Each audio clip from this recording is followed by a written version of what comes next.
Vamos a analizar una idea que se presenta repetidamente en el mundo cristiano como el pecado original. Cuando se nos ha contado que el primer ser humano, Adán, la primera pareja con su esposa Eva, pecaron gracias a la tentación de una serpiente. Estos elementos de esta historia tenemos que enfatizar que son alegóricos, que son un cuento. La Biblia no es historia y no nos está contando de dos personas y de un lugar en la tierra. La Biblia es un libro que trasciende el tiempo, también trasciende el espacio. Es un libro eminentemente espiritual. Y en la espiritualidad no tenemos que mezclar las ideas, las historias con lo físico. Cuando aparece en la Biblia la historia de Adán y Eva, está hablando de una historia en la interioridad del ser humano. Y volvemos a repetir, siempre, porque en este espacio estamos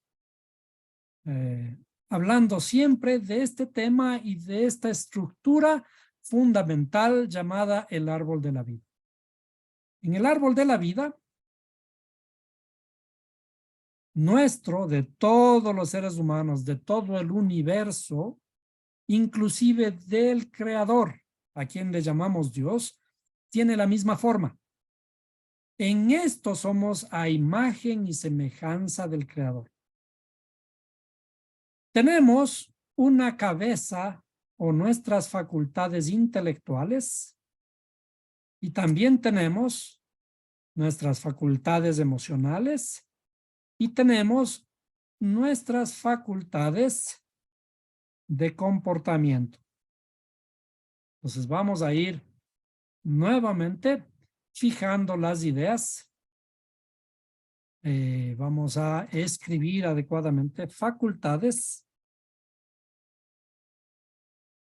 intelectuales. A estas facultades emocionales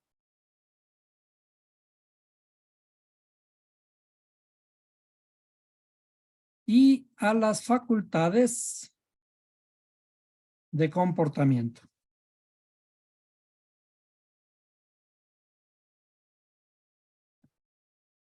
O también llamadas pragmáticas. ¿Sí? Facultades pragmáticas o de comportamiento. Desde el punto de vista hebreo, la historia contada en el jardín del Edén es simbólica. Simbólica de algo que ocurre todo el tiempo, no algo que ocurrió hace 6,000 años. Entonces aquí tenemos que enfatizar en esto. En la Torá el tiempo no existe. Es decir, no tenemos que decir que esta historia ocurrió, sino que esta historia está ocurriendo siempre. Entonces, ¿cuáles son los elementos simbólicos que tenemos que entender? Los elementos simbólicos que tenemos que entender son que a esta cabeza se le llama Adán. ¿Y qué dijimos que eran las facultades intelectuales? A este corazón que representa a nuestras emociones, a este corazón se le va a llamar Eva. En hebreo, Javá. ¿Sí? Javá. Y también es el cuerpo. Vamos a poner en el mismo sentido aquí el cuerpo. ¿Sí? Y a nuestras facultades pragmáticas o de comportamiento, le vamos a, mejor dicho, el símbolo es de el hígado o las vísceras.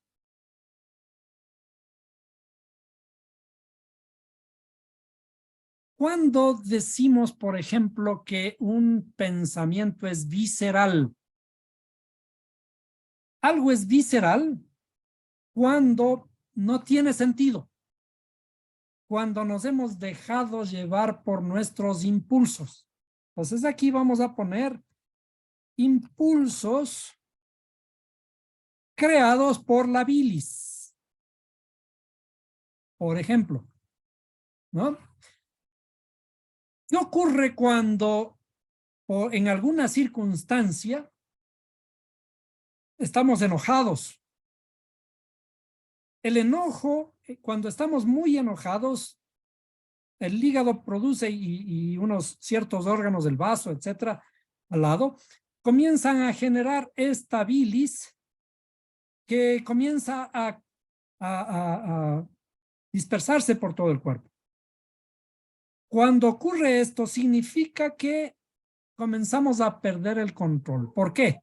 Porque cuando aparece la bilis o cuando estamos dominados por nuestros impulsos, el pensamiento se nubla. ¿Sí? No pensamos.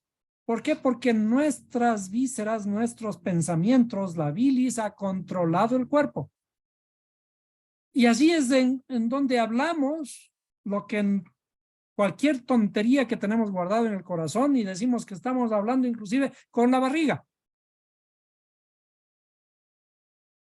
Esto ocurre, nos ocurre frecuentemente en circunstancias extremas, cuando peleamos, cuando estamos hablando, insultándonos, cuando alguien nos ha hecho daño. Sacamos del interior nuestro lo que está guardado allí. En la alegoría bíblica, a esto se le llama la serpiente.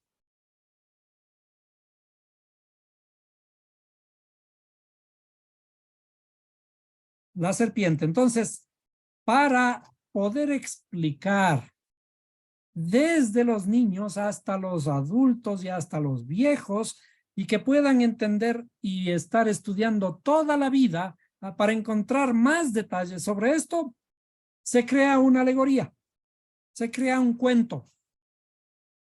¿Cuál es el cuento?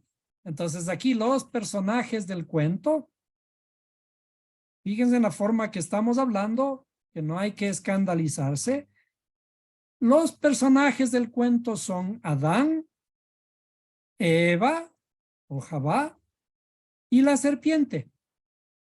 La serpiente en hebreo Nahash. Y esto alguna vez ya hicimos un análisis inclusive matemático. Porque con las matemáticas se puede demostrar perfectamente esto que estamos hablando.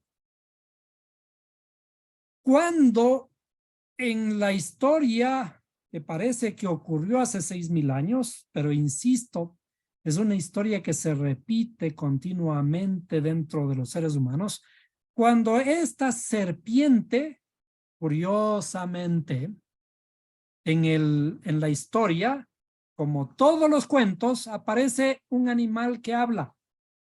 Y aquí, la serpiente no puede ser la excepción. Y entonces decimos, no, en ese tiempo los animales hablaban o la serpiente hablaba y ahora ya no. Recuerden, es una historia alegórica de lo que ocurre continuamente en nosotros. La serpiente, la bilis, nubla todo, incluyendo a las emociones, toma control de las emociones, le engaña a las emociones, le dice, no, prueba nomás, lo que dijo Dios es mentira. Y cuando estamos enojados, ¿qué decimos? Tonterías. Entonces la serpiente engaña a Eva, le da de comer el fruto, le da de comer del fruto prohibido. Y ahora sí, juntos le dan de comer también a Adán. ¿Y cuál es la justificación de Adán? Recuerden que el creador, como es una alegoría, sabemos que el creador sabe todo. ¿Cómo es que el creador le pregunta, ¿por qué comiste? ¿Comiste de la fruta que te dije que no comieras? Y Adán le dije, sí. ¿Y por qué comiste de esa fruta? ¿Sí? ¿Y cuál es la justificación de Adán? La mujer que tú me diste me dio de comer. Es decir, ¿a quién culpó Adán? Adán culpó al mismo Dios. ¿Para qué me diste lo que me diste? Yo no quería. ¿No? Es decir, cuando nosotros estamos nublados, la inteligencia, estamos con iras, estamos decepcionados, estamos todo, actuamos por nuestros impulsos. ¿Sí? Nuestros impulsos nos controlan y entonces yo digo, a ver, no sabes quién soy yo. Yo soy hijo de fulano de tal, bla, bla, bla, ahora me vas a conocer quién soy, ¿no? Y es que no me puedes hacer así, yo no me puedo quedar así. Yo me voy a vengar, yo me voy a desquitar. Y cuando estamos dominados por los impulsos, no pensamos y hacemos tonterías.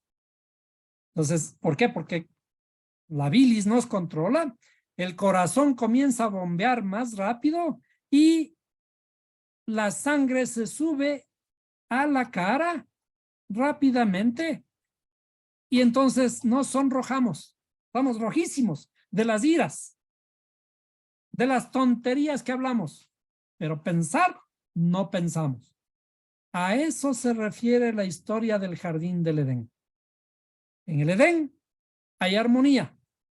En el Edén todo está normal. En el Edén, Adán es la cabeza de lo demás. Pero cuando comen del fruto prohibido y caen del jardín del Edén, ahora el hombre está al revés. Entonces el hombre ya no está dominado por su cabeza, sino está dominado, vamos a dibujarlo de esta forma, está patas arriba. Está dominado por sus impulsos y está dominado por sus emociones, por sus deseos. Y ahora la cabeza es lo último. Ya no está arriba, la cabeza está acá abajo. ¿Sí? ¿Quién domina? Los impulsos. ¿Quién domina las emociones? ¿Quién domina los sentimientos? ¿Quién domina el egoísmo? Cuando debe dominar la razón. La razón, la inteligencia, nos debe hacer pensar primero para controlar todo lo demás. ¿Por qué? Porque donde va la cabeza, le sigue el cuerpo. Pero nosotros generalmente nos dejamos llevar por los pies. Primerito, ¿a dónde nos lleva los pies? Corriendo, allá va la cabeza. Entonces, el drama original de nuestras almas es un drama que ocurre continuamente en cada uno de nosotros. Por ello, el famoso pecado original no existe. No es que el primer hombre pecó, sino que nos dice esta historia que nosotros somos los culpables de estos errores que cometemos día a día. No es que nos viene pasando la maldad desde el primer hombre, no que nosotros mismos somos responsables de esto que le llamamos pecado o de cualquier forma en que le llamemos error o lo que sea. Nosotros somos los responsables, no fueron responsables nuestros ancestros. La idea del pecado original no existe. De hecho, podemos mirar en el internet cuándo surgió la idea del famoso pecado original. El pecado original es un concepto que fue concebido en el siglo II por un cura de nombre Ireneo. ¿Sí? Ustedes ven la forma, inclusive el hábito de un cura en su controversia con algunos gnósticos dualistas que ya existían en ese tiempo. Los padres eclesiásticos como Agustín de Hipona en el 354 al 430, también desarrollaron la doctrina. Es decir, esta es una doctrina, la doctrina del pecado original, es una doctrina implementada varios años después de los apóstoles, ni siquiera después de Jesucristo, después de los apóstoles, después de lo que se llama la primera iglesia, ¿sí? Que fue tergiversando poco a poco la idea y metiéndonos en la cabeza de que somos culpables porque ya nos metieron el pecado en la primera vez. Desde el punto de vista hebreo, nosotros somos puros. Los niños son puros, desde luego. Y cuando salimos de esa inocencia es que comenzamos a tener razón y comenzamos a transformarnos. Entonces, todas estas justificaciones que aparecieron en el cristianismo son muy posteriores, inclusive a la venida de Jesús, a la luz, el maestro, el Mesías, como quieran llamarle, y a la venida de los apóstoles. Fueron interpretaciones inadecuadas de los textos. Y por eso aquí inclusive habla de que dice Tertuliano, Cipriano, Ambrosio y Ambrosiaster consideraron que la humanidad comparte el pecado de Adán transmitido de generación en generación. No hay generación en generación. La Biblia es un libro de hoy, sin tiempo. La Torá no se puede decir que pasó, que fue, que ocurrió. Inclusive, desde el punto de vista cristiano, la ley no existe. Ahora existe la gracia, mentira. La Torá es un libro vivo, es un libro sin tiempo, y las historias relatadas en la Biblia son alegóricas del drama original de cada uno de nosotros. Y vemos aquí, como dicen, ¿no? Interpretación particular hicieron Martín Lutero, el padre del protestantismo. Famoso Martín Lutero, quien se separó de las aparentes ideas católicas, protestando en contra de ciertas cosas que consideró él que no estaban correctas y quiso reformar la iglesia, pero reformó una parte chiquita de todo un inmenso mundo de cambios que ocurrieron, como ustedes ven, desde el primer siglo, del segundo siglo. Martín Lutero y Juan Calvino, quienes lo identificaron con la concupiscencia, la cual, según su interpretación, destruiría el libre albedrío. Es decir, un montón de ideas que fueron transformando completamente todo el pensamiento original. Por ello, nuestra idea de regresar a las fuentes, regresar al pensamiento hebreo. Pensar que tenemos que estudiar, inquirir, escudriñar en las escrituras para encontrar el verdadero sentido de las historias. Y además, si ocurrieron o no ocurrieron esas historias, ese no es nuestro problema. El pueblo de Israel se basa en que se libraron de Egipto, de que conquistaron la tierra y por lo tanto la tierra en donde están asentados ellos les pertenece. Pero debido a eso hay guerra. Una guerra sin fin, en contra de los filisteos, en contra de los palestinos, en contra de los árabes y un montón de cosas. Pero la Biblia no tiene que ser utilizada para justificar por medio de la historia la posesión ni de tierras ni de nada. La Biblia es un libro eminentemente espiritual y tiene que ser elevado a esta condición. Mientras nosotros estamos pensando en el nivel físico de que fulanito de tal sí existió y los elementos como el arca de Noé, como la torre de Babel, sí existieron, Gomorra, Sodoma y Gomorra también debieron haber existido, y todo eso, cuando buscamos esos elementos, a eso se llama idolatría. Cuando buscamos la historia interior, estamos buscando la espiritualidad. Estamos tratando de despejar el humo. Estamos tratando de quitar las cáscaras para poder entender el fruto adentro, poder saborear ese fruto adentro en su verdadero contenido. Y ese tiene que ser una lucha diaria de cada uno de nosotros.